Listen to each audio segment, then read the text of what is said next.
Tonight on News 3 Now at 6, how the Dane County YMCA is addressing a daycare worker shortage. And unveiling their new getup, the city's new professional soccer team unveils their inaugural look. From the Channel3000.com Alert Center, this is News 3 Now at 6. Thanks for joining us. We'll have those stories in just a bit. First, we're keeping an eye on the weather tonight. We have alert days for this evening and tomorrow, and the messy weather continues. Let's head over to the News 3 Now Weather Center. Meteorologist Dana Fulton has your first alert forecast. Dana. Amanda, we've quickly gone from just rain to really messy, slick conditions outside. We have snow right now in Madison. A few people reporting snow towards Prairie du Chien, also in Monroe. Looking at our maps right now, of course, we do have a winter weather advisory that just within the last hour has been expanded to cover most of southern Wisconsin. That winter weather advisory is in effect until midnight. By midnight, we're expecting most of the precipitation to really stop for us. However, the roads, of course, will still be a concern. So here's a look at our Doppler track currently. Notice that heavier snowfall right now kind of passing through central and eastern Dane County. But if you look east of Dane County, still seeing rain and mixed precipitation towards Milwaukee. And that transition, again, happening very quickly. So if you may be in a spot dealing with rain right now, we'll be hopping on over to snow here in no time. Now, that's throughout much of Wisconsin, seeing that wintry mix or snowfall. It's going to continue again for the next few hours. Today, we officially hit a high of 37. That was just a little while ago, starting the day off close to 26. So temperature-wise, this morning was fairly mild, but right now we're right at 32 degrees. So that's why the snow just so heavy and sloshy for us in Madison. It does feel a little colder, of course, because we do have quite a breeze. The wind chill's about 22. 15 mile per hour sustained wind speeds right now in Madison, close to 17 in Janesville. Coming from the east for us, we're expecting a bit of a gusty night also. Our wind speeds will pick up a little bit. Heading into Sunday, it's also going to be a little gusty outside. Now, we do still have that alert day in the forecast for tonight and early tomorrow morning, just because the snow accumulation, mainly north of Madison, could be quite a few inches. And then we're expecting this mix, even once it ends, to impact our sidewalks, road conditions, and parking lots overnight. But we'll take a closer look at your forecast heading into next week in just a few minutes. Thank you, Dana. More than half of Wisconsin children live in what's called a child care desert, where only one child care spot is available for every 3 kids. With a turnover rate of about 35%, child care directors are having a tough time keeping workers around. Our Madeline O'Neill shows us why and what one Dane County organization is doing to help. Maddie. Well, Amanda, any parent can tell you daycare costs are expensive. High tuition costs and low worker wages at an average of about $10 an hour contribute to the child care shortage. Now, one of the biggest daycare providers in Dane County is making some changes. Quality care is an investment in a child's future. So if they're seeing the same face day in and day out, it gives the comfort to the kids. Each day after school, the YMCA helps more than 1,100 kids learn and play in nearly 30 locations across Dane County, including here in McFarland. We're providing safe environments for kids to be able to be their best selves. CEO Mark Westover says about 150 kids are on a wait list for after-school programs like this. We just are having trouble finding enough staff. It's not just the why. Various types of child care providers across the state are having trouble with staffing. It's a broken system currently because it's all funded predominantly through parent fees. As a parent herself, Paula Drew of the Wisconsin Early Childhood Association knows families just can't afford more in child care costs. It's hard, and we're having this discussion right now. Does my husband go down to part-time next year to just kind of keep us all together to cut costs? But Drew says the average wage of $10.33 an hour can't sustain child care workers. So what's the answer? The one-word answer is investment. She says public investment, such as higher child care subsidies and partnerships in the private sector, can help. Businesses are saying we need child care so that our employees can come to work. At the Y, the nonprofit is able to afford a wage increase for its after-school workers. In February, site supervisors and school leads saw an increase of about 35 to 40%. That translates to as much as an extra $4 an hour. It's an investment Westover says will pay itself forward. And it just continues to pay dividends as it goes to the kids and the parents and everyone else for that consistency of care. Drew from the Wisconsin Early Childhood Association says there are some encouraging proposals in the state budget for early child care workers, along with the Child Care for Working Families Act on the federal level, which would address child care affordability for low and middle income families. Amanda. Thank you, Maddie. Madison police say they have seen a decrease in reported heroin overdoses so far this year, but an increase in heroin deaths. According to Madison Police Chief Mike Koval's blog, officers have responded to 27 reported overdoses in 2019, compared to 34 by this time last year. But there have been 6 deaths, which is one more than 2018. The chief says the over-the-counter availability of opioid overdose antidote naloxone could be contributing to the decrease in reported ODs. R. Kelly is once again out of jail after being arrested for failing to make his child support payments. It's the latest legal battle. The embattled singer spent 3 days behind bars after a judge ordered him to pay more than $161,000 in back child support. Kelly is also facing 10 counts of aggravated sexual assault involving 4 women. Prosecutors say 3 of them were underage at the time of the alleged abuse. The 52-year-old is due back in court for that criminal case later this month. With spring around the corner, local farming operations will be back in full swing, and the Dane County Farm Bureau is trying to help local first responders be better prepared for dealing with farming emergencies. About 60 first responders and firefighters from 10 area fire departments attended Farm Safety Day at Durfer Farms today to learn how to safely rescue farmers trapped in grain bins or tangled in augers. Problem is once we get to these rescues, we all stand around and say, gosh, I don't know what to do, and having this training is so valuable. The Farm Bureau is donating 6 cofferdams for the area fire departments to use in grain bin rescues. The cofferdams cost about $2,500 each. A scare in the skies this morning. A plane made an emergency landing at Newark International Airport in New Jersey after reports of a fire in its cargo hold. The FAA says the plane landed and remained on the runway while firefighters responded. Passengers evacuated on the runway via emergency slides. 2 of the 189 passengers reported minor injuries, and 1 was taken to a hospital. No fire was found, and the cause of the smoke remains under investigation. Athletes around Dane County got up early today to help raise money for the eye research at UW. Today was the 8th annual Cycle for Sight campaign held early this morning at 3 locations in Madison: Princeton Club West, Capitol Fitness, and the UW Natatorium. Blinding diseases affect millions of Americans, including around 100,000 in Wisconsin. Organizers say over the past 7 years, the event has raised more than $200,000 for vision researchers at the McPherson Eye Research Institute at the UW. Scientific research in general really benefits from people's involvement and from people's help fundraising, and although there is a large amount of government support, it certainly hasn't kept up with the costs.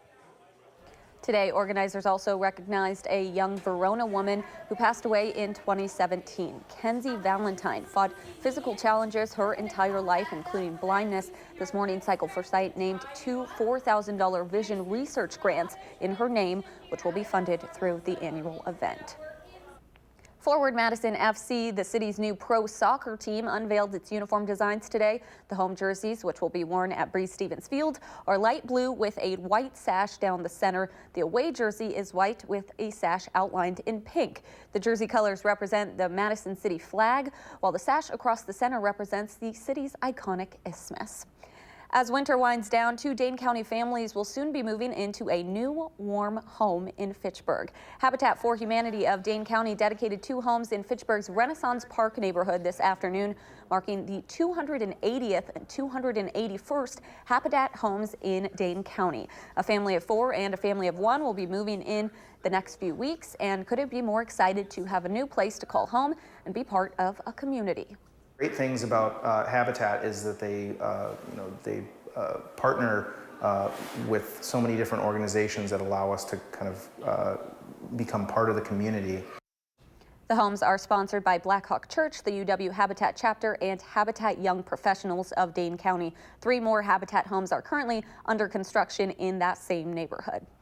Still ahead tonight, one of the most iconic buildings in New York City is being sold at rock-bottom prices. Plus, turns out Grandma was right. Consumer Reports has some homemade tips on relief for common cold symptoms. This is News 3 now at 6.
One of New York's most iconic buildings is being sold at bargain basement prices. Real estate company RFR Holding is buying the Chrysler building for $150 million. Now, that may sound like a lot of money, but the Art Deco skyscraper sold for $800 million in 2008.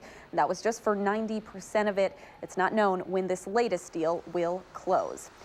In the deep cold of winter, what is more comforting than a bowl of homemade soup? Research suggests that chicken soup may give you relief from common cold symptoms. Consumer Reports looked at chicken broth, chicken stock, and bone broth. What's the difference, and what do they do for you? Carolyn Ramsey makes soup regularly for her family using broth she makes herself. We do carrot soup, butternut squash soup, sometimes broccoli soup. So it's like a nice foundation for whatever we're in the mood to cook. In addition to soups, stock and broth are used to add flavor to rice and vegetable dishes, while some choose to just sip it. If you're buying packaged from the store, should you use chicken broth or stock? What about bone broth? What's the difference, and are any of them healthier? Both stock and broth are made with a combination of meat and bones. Chicken broth is made with higher proportion of meat. Compared to stock, it has a lighter body and a more meaty flavor. And chicken stock is generally made with a higher proportion of bones and tends to have more body. Because stock is used as a base in recipes that call for extra seasoning, store-bought stock tends to have less sodium than broth. Bone broth generally provides more protein than stock or broth. Many people believe bone broth has special health benefits, but there's little research to back that up. When you pick, it's most important to look for as little sodium as possible. What do the labels mean? Low sodium means a product has 140 milligrams or less of sodium per serving. Reduced sodium means it has 25% less sodium compared to the regular product. I'm Chris Lewinberg, News 3 Now. Consumer Reports warns that sodium in canned broth can be sky high. They found products with close to 900 milligrams per cup, so keep an eye on those labels. Still ahead tonight at 6, several local high school girls basketball teams trying to win a gold ball. We'll have highlights from Green Bay in sports. And it certainly is messy outside right now. We have rain slowly transitioning to snow east of Madison and all snow to the west. We'll take a closer look at what's ahead for the rest of your evening in just a few minutes.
Hopefully you got all your errands in early in this morning, and now you can just stay inside for the evening because we're getting a lot of reports of icy and slick road conditions.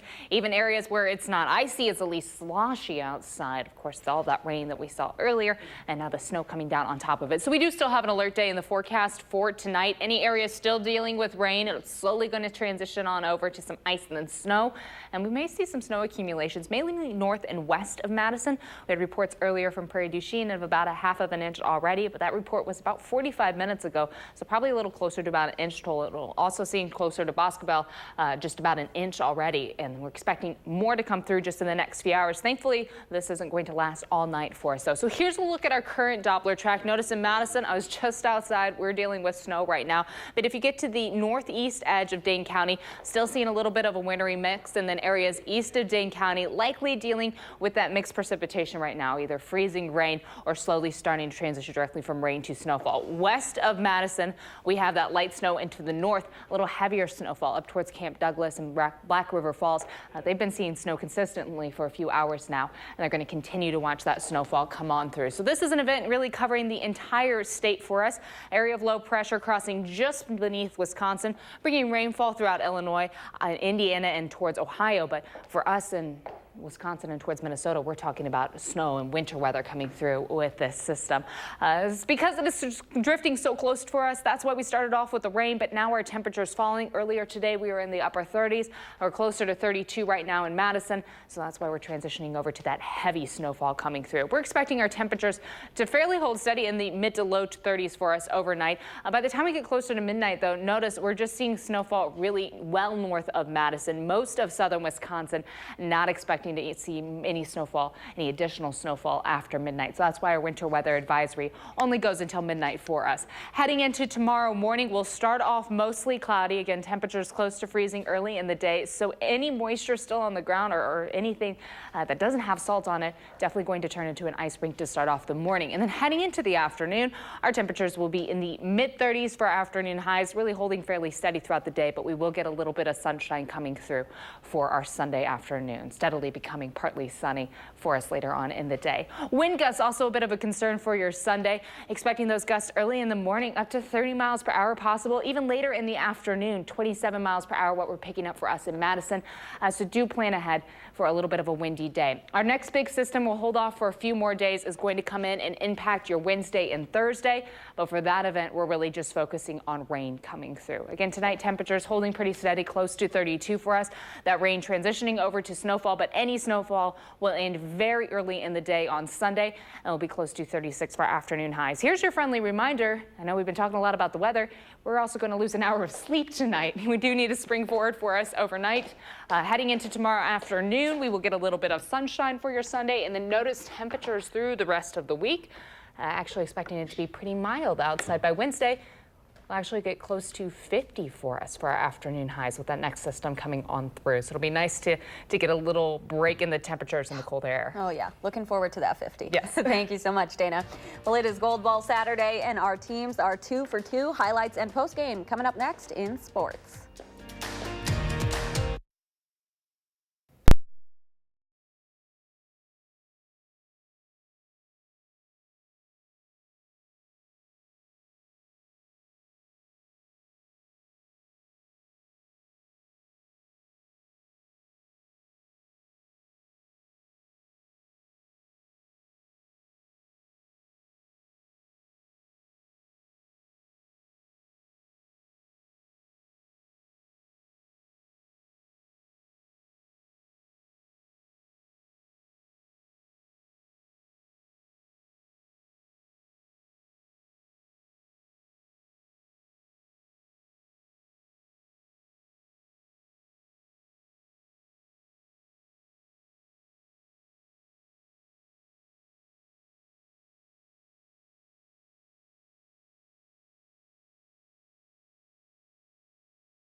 Well, it is state title Saturday for girls basketball teams across the state. We've got a lot of teams representing our area, and so far they've been playing some dominant ball. We started in Division 5, Blackhawk taking on Clayton. Warriors were last year's runner-up. We're tied at the half. We pick it up in the second. Natalie Leutzinger dropping check out that bucket, of her 23 points in the game. Blackhawk takes the lead and never looked back. Bailey Butler, just a sophomore, scoring 7 points in the first 2 minutes of the second half. She had 19 in the game, and Blackhawk wins the Division 5 state championship, 51-36, the final over Clayton. And with all the adversity the Warriors have faced this season and this week, this is truly a dream come true. I mean, I've had this dream since I picked up a basketball. I'm sorry. She's got a cold. Her voice has been gone all day. But yeah, I've always wanted to win a gold ball, and you know, we work so hard for this, and it's just so awesome. We saw the boys do it at football this year, and we wanted to experience it, and that's exactly what we did. It's crazy. Just wanted to dispel the myth, too, that 13's an unlucky number. This is season 13 for me. I finally got one, so, 13's a lucky number. Love that. In Division 3, Marshall won titles in the first 2 years of the tournament in 1976 and 1977, and head coach Sidney McVeigh and star player Pat Walter in the stands to see if history could repeat itself.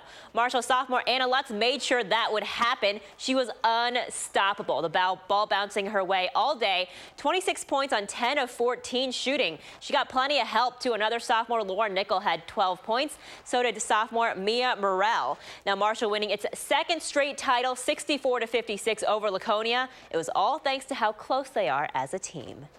And it's definitely a lot different to play with a target on your back than being the underdog and being the person that everyone expects to lose. So everyone's watching. Because we have a good group of girls and we all play really well together. And our grade has been playing since we were little. And I think we have that good chemistry, and it just follows on to these other girls. And we get them in our group, and then we start playing really well as a whole team. And next up, we've got an all-Badger Conference matchup for the Division II state title. Top-ranked Beaver Dam going for its third straight state championship. But don't sleep on Monroe. The cheesemakers are hungry. By the way, you can catch some future Badgers in this game. Tara Stoffacher on Beaver Dam, Sydney Hilliard on Monroe. They've both committed to Wisconsin. In Division I later tonight, Middleton getting hot at the right time. That's what March is about, right? Cardinals upset top seed McWanago last night. They'll face Bayport for the gold ball. Monona Grove senior McKenna Warnock honored at halftime of the Marshall Laconia game today. She was named Miss Basketball by the Wisconsin Basketball Coaches Association. Warnock led the Silver Eagles to a Badger South Conference championship, averaging 29.7 points and 12.6 rebounds per game this season. And you can still watch her play in college. She'll be in the Big Ten at Iowa next season. It's such an honor, especially to be with such an amazing class and great group of girls. So I'm extremely honored and thankful. It's an amazing sport because you get to meet so many different people and you get to travel so many different places. It's amazing. To the boys now, a trip to the Kohl Center on the line as Sun Prairie takes on La Follette. First half, Sun Prairie's Daniel Hawk finds Brock Voigt for the two-handed slam. Cardinals up 9. Second half, La Follette's David Gray to Isaiah Stewart for 3, and the Lancers within 6. Later on, Sun Prairie's Colin Schaefer with the steal. He takes it coast to coast with the Euro step for the bucket. Nice there. Then later, Delaware Hale with a drop. He lays it in for 2. Sun Prairie, they're heading back to state. They get the 66-53 win over La Follette. We've got a couple more sectional finals tonight. We'll have that later on tonight at 10, guys. All right, thanks so much. And we're preparing for an icy morning, at least a little hockey-like. Definitely outside, because everything that's falling right now, it's going to freeze overnight as our temperatures stay pretty close to 32. Tomorrow, we're looking at highs in the mid-30s. Any snowfall is really going to wrap us up for us overnight. We're not expecting anything extra to come through on Sunday. Temperatures falling throughout the overnight hours, though, on Sunday into Monday. So again, ice a concern for us the start of Monday, and then the rest of the week, afternoon highs are going to be much more mild. We're moving in a different direction, finally a little more seasonal outside, and maybe close to 50 for us by Wednesday, with our next opportunity for some thunderstorms to come through for us on Wednesday. So we'll be keeping an eye on that system after, of course, we get through what's going on outside right now. A lot of reports of some messy roads. If you do have to head out at all this evening, you're definitely going to want to go slowly. All right, thanks so much, and thanks for joining us. Have a good night.